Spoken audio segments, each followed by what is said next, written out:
Hello and welcome back to another full deck tech of one of my actual decks. Today a different deck than usual because today we are talking about a standard deck.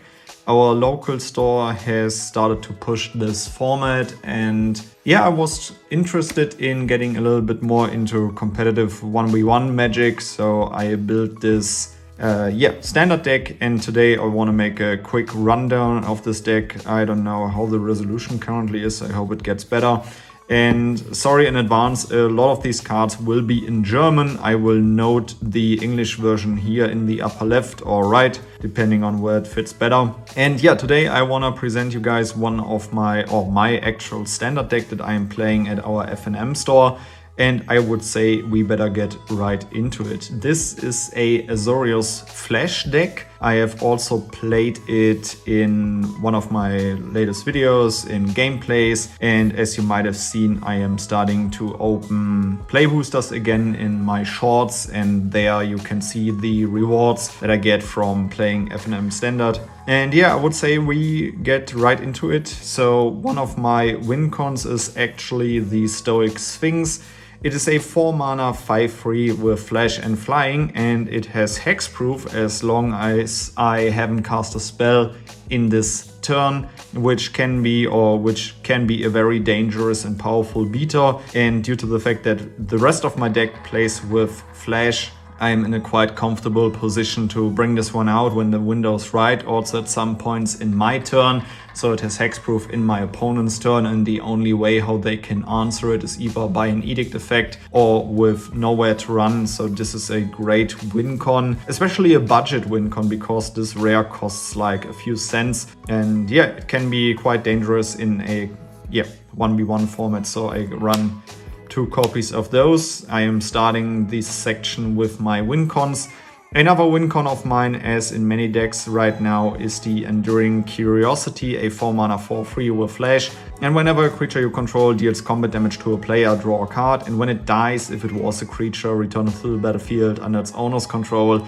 And it's an enchantment. I run 3 copies of this card simply because it is a great card draw engine. It's a 4/3 that also comes down at some point and can surprise your opponent out of nowhere. And it's a really, really powerful card. If this one sticks around, either as a creature or an enchantment, you can, this card can win you the game if you run enough interaction in your deck. So this is why I run 3 copies of this card. Another card advantage piece of my deck is Errant and Giada, a 3-mana 2/3 with what about the resolution? Is it getting better? I don't know, maybe, hopefully. Flash flying, you may look at the top card of your library anytime, and you may cast spells with flash or flying from the top of your library, which includes a lot of my creatures. So this is a great card due to the fact that we have the legendary rule. I only run 3 copies, but these are definitely enough to bring this one out and then always be able to flash in stuff of mine. Depending on how my land situation is, I used to flash this one in my opponent's end step, and in my upkeep flash in a creature with flash or with flying from the top of my library, simply to be able to maybe draw into a better card that lies beneath the card on top. So this card also provides me a lot of value simply because I'm able to play from the top of my library. Good card. Now we went over my win cons and card advantage section, and we continue with counterspells and interaction. We definitely play 3 steps ahead. A 1-mana instant with 3 different spree modes, either for 2 additional mana. You can, I should take a non-foil version. I think this one is a little bit better. +2 counter target spell, +4 create a token that's a copy of target artifact or creature you control, or +2 draw 2 cards, then discard a card. A very flexible spell, and I use all of these modes depending on how the game progresses. And it's a really good card, but only running 3 copies of it simply because 4 would be a little bit too much. You need double blue pip for the counter spell. And it's enough simply also because we run 4 copies of No More Lies, a great counterspell in Azorius colors currently. Counter target spell unless its controller pays 3 mana. If that spell is countered this way, exile it instead of putting it in its owner's graveyard, which is really helpful when you play against, for example, other curiosities and stuff that you simply want to see in your opponent's exile and not in their graveyard. So a great counterspell also in Azorius colors. Because of a very heavy aggressive meta in our store, I have started to mainboard Elspeth's Smite, which is usually a sideboard card of mine, but is a 1 mana instant and it deals 3 damage to target attacking or blocking creature. And if that creature would die this turn, exile it instead. As I have said, this is actually a sideboard card of mine, but I've started to mainboard it simply because, we have a very aggro heavy meta in our store. So this is one of my mainboard interaction cards. The following card, I sadly only have German copies of it, but this is Soul Partition, a 2 mana instant, and I can exile a non-land permanent. And its owner can play this card from exile for 2 additional mana. Yeah, and that's actually it. And this is quite a good non-land removal card depending on the situation, especially against Urabrask's Forge. This card is really important when it comes to that matchup, and it's a great removal spell, especially in this deck, and you will see why later. And then we come to a few more other removal pieces that I sadly only have in German, but when it comes to competitive decks that are also targeted by rotations, I don't really care about language, but this is Get Lost, a 2 mana instant, destroy target creature, enchantment, or planeswalker, and its owner creates 2 map tokens. I run 2 copies of those because it is a very flexible removal spell, and in the best case, I prevent them from using the map tokens, which can be an advantage for your opponent, but as I have said, I am trying to play around that. I run 4 copies of Fairy Mastermind, still a really, really powerful card, a 2 mana 2/1 with flash and flying. And whenever an opponent draws their second card each turn, you draw a card, and for 4 mana each player draws a card. This is really powerful against Up the Beanstalk, against Disturbing Mirth. I think it's Disturbing Mirth, yeah. And all of the other card draw engines that your opponents can play, Charter Course and stuff like that.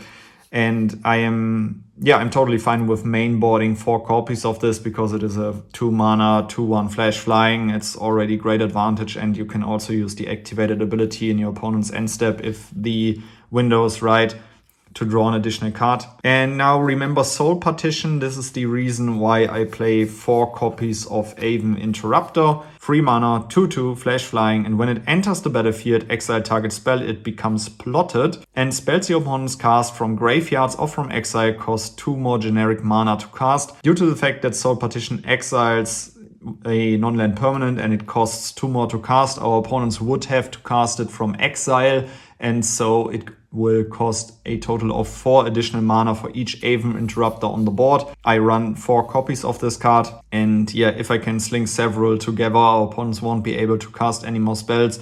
And it's quite a cool card depending on which spell you exile. For example, if you would exile an Elspeth's Smite, the card would be completely useless again because plotting only allows you to cast a spell for free in sorcery speed. And Elspeth's Smite needs an attacking or blocking creature, which isn't sorcery condition anymore. So depending on what cards you exile with the Aven Interrupter, it becomes completely useless. But it also needs to depend on what card you exile and target with it. Still a really cool card. I run 3 copies of Flood Pit Drowners, a 2 mana 2/1 flash vigilance. And when it enters the battlefield, tap target creature an opponent controls and put a stun counter on it. For 2 mana and tapping it, I can shuffle the Flood Pit Drowner and target creature with a stun counter on it into their owner's library. I only run 3 copies because for the aggressive matchups, I have boarded in 4 copies of Elspeth's Smite, and so I'm trying to balance it a little bit more out. I could have considered playing 4 copies of the Flood Pit Drowners and only 3 copies of Fairy Mastermind, but I also wanted to have some better conditions when it comes to fighting matchups that also rely on a lot of card draws. So I think I balanced it pretty nicely. And Floodpit Drowners, really cool card, especially against the Demon matchup. When it comes to the 6/6 token, you can flash this one in, stun the token, and then attack, swing for 2, and afterwards just shuffle both cards in, and you get rid of the Demon token, and you are good to go. We already arrived at the land base. I play 3 copies of the Restless Anchorage, a tapped land. It taps for 2 kinds of mana, Azorius mana, and for 3 mana it becomes a 2/3 white and blue bird creature with flying. It's still a land, and when it attacks you create a map token. For 1 mana you can sacrifice the token, and so target creature explores. It's a good land, and I think 3 copies is completely fine. And yeah, it's an animate land, which also brought me the win a lot of times because my Enduring Curiosity got removed, but I still had 2 lands ready to activate, swing in, draw a few cards, and get back into the game. Then I run 4 copies of Seachrome Coast. It's the fast land. It enters the battlefield tapped unless you control 2 or fewer other lands. So yeah, fast land unless you have 3 or more lands. We play 4 copies of Flood Farm Verge, a white land, and it also makes a blue if you control a plains or an island.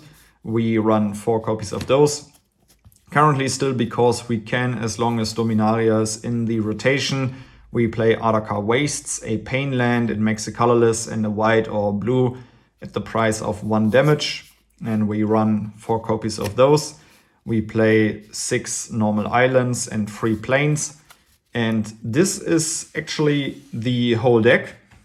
Quickly coming to the sideboard, you probably will know most of the cards. We got 1 more Floodpit Drowner. I play 2 copies of Destroy Evil, destroy target creature with toughness 4 or greater, or destroy target enchantment. Great against the Overlords matchup. You're good against demons with this card. So Destroy Evil is a card that gets boarded quite often. I play 3 copies, or I have 3 copies of Into the Floodmaw as a bounce spell, which is quite good when it comes to being on the draw in the second matchup in best of 3, because you need interaction on turn 1.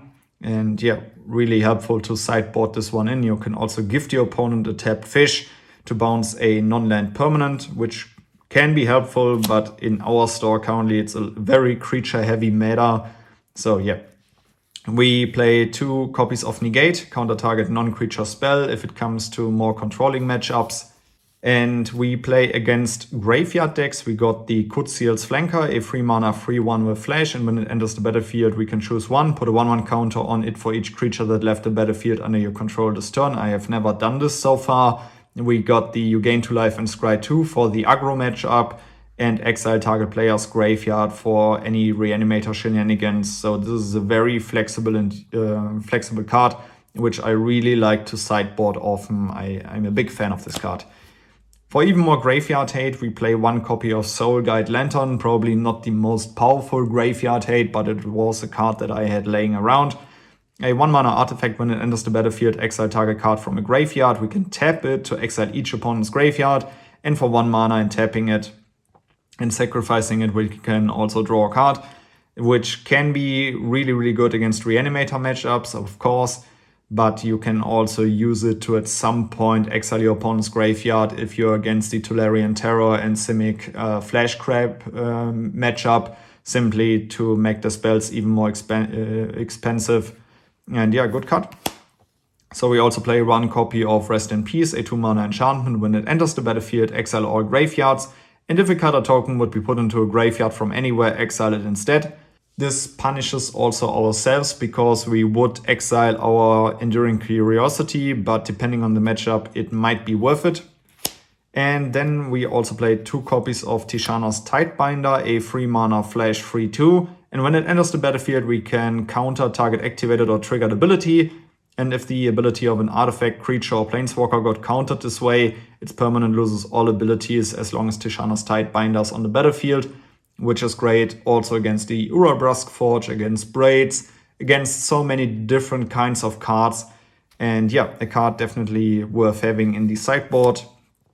I also have one copy of the Wandering Rescuer, a 5 mana 3/4 flash, convoke, double strike, and other tapped creatures you control of hexproof. To be honest, I haven't sideboarded it yet because the matchups were never meant for it, but I like to have it as a little bit more of a stronger creature. But as I've said, I haven't sideboarded it yet. And I map token because it is relevant in this deck. And yeah, this is actually it about my Azorius Flash deck. And this is the deck.